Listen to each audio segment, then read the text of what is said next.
Hello Flosstube, this is Natasha here with Madrona Embroidery. I don't know what number Flosstube this is, I'll put it on the video afterwards, but welcome to my channel. It's been a little while since I last gave an update. I've been pretty busy this summer with family coming in town.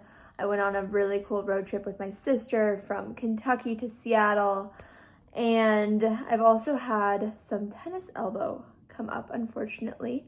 So I'm actually not going to be stitching for the next 3 weeks. It's a decision I made yesterday. But I wanted to give you guys an update on what I was able to work on over the last month or so. It was pretty limited with the elbow pain, but I still tried because I didn't want to give up so easily, but I do know that I need to get this healed. But I want to start jumping into the Flosstube and the stitching because that's what you're here for.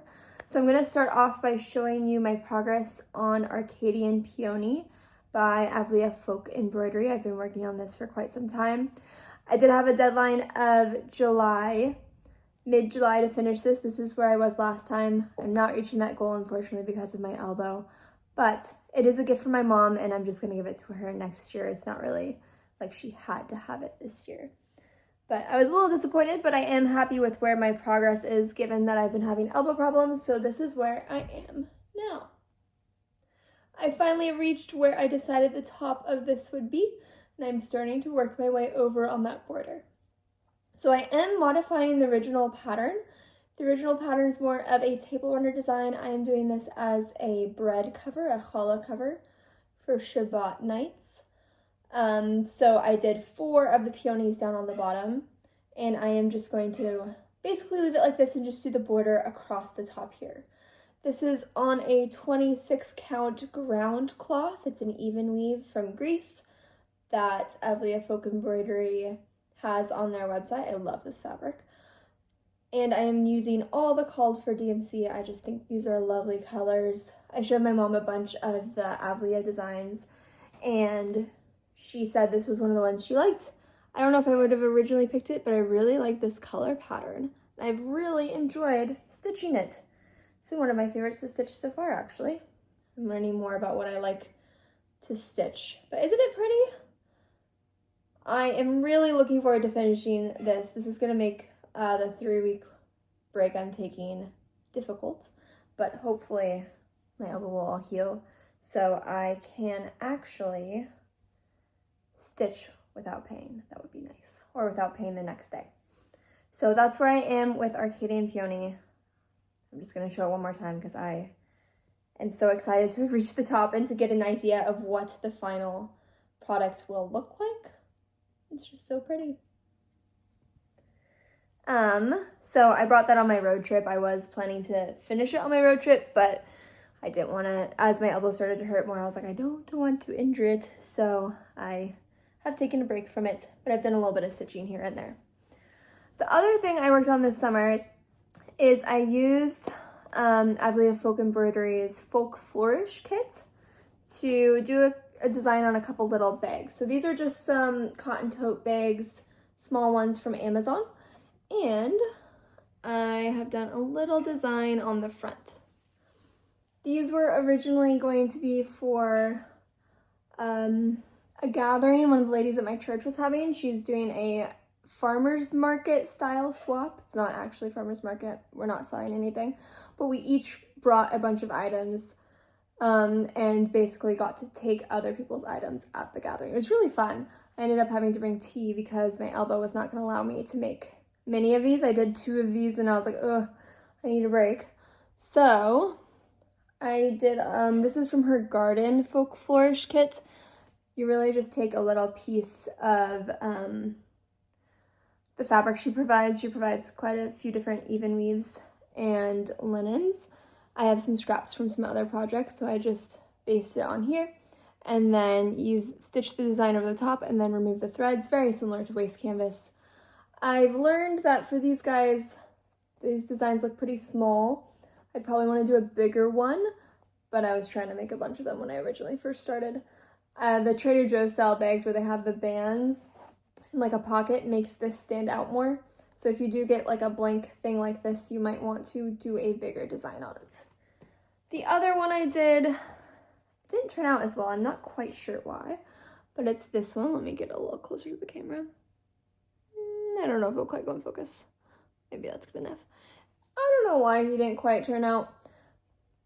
Maybe I should have ironed the piece of waste fabric I used first, but a little bit more in the middle. Also looks pretty small on this design, even though it's a smaller bag, but you live and learn. Maybe someday I'll finish the rest that I bought, like a pack of like 12 or 15 or something. Maybe I'll finish the rest and use them as gift bags or something at some point.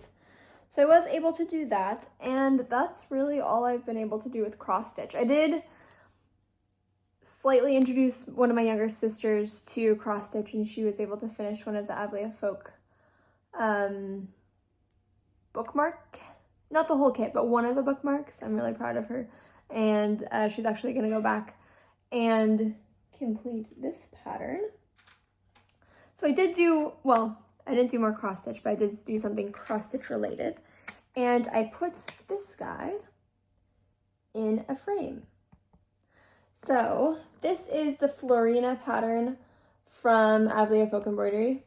If you're new to my channel, I really like her stuff. I am working on some other stuff, but I wasn't able to work on it this month, but I love her design, so I mostly stitch her designs.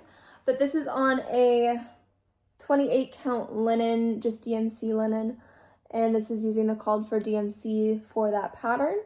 But I actually have this finished. It is a fully finished object, not in the frame, as a little table runner, but I'm entering it into one of our local state fairs, the Puyallup State Fair, and so I decided to pin it carefully, because I don't want to ruin the edging I already have on it, into this frame, because you can only enter one item in the other category that's not a frame at the Puyallup State Fair. This is in Washington State, by the way. And I already am entering my other hollow cover in that, so I was like, oh, I can just pin it in the frame just for the few weeks, then I'll take it out, and I should be able to iron it out, and I don't think I tested the pins, they're not doing much damage. So I put this in a frame yesterday, actually, and it's not perfect, but I also did it kind of loose because I don't want to ruin the edging I already have that's right in the edge of the frame. I'm pretty happy with how it turned out. I also added, the back's kind of messy because I got a cheap back. I don't know how to take these off. But they all had to have wire framing, so I don't know, a wire hanger on the back? Yes. So I installed that last night. But yeah, I'll probably do a video after the state fairs. I've entered a couple things. I thought it'd be fun to enter this year.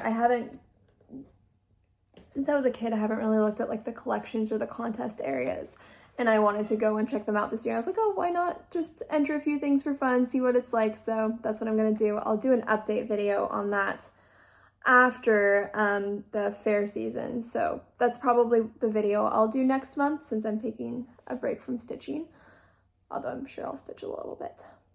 So that's what you will see next. I do want to show you a couple other things. They're not cross-stitch related, they're more sewing related. So if you're here for the cross-stitch, you can mosey on out if you'd like. But last night I had my sister-in-law over, and we started working on some Christmas ornaments.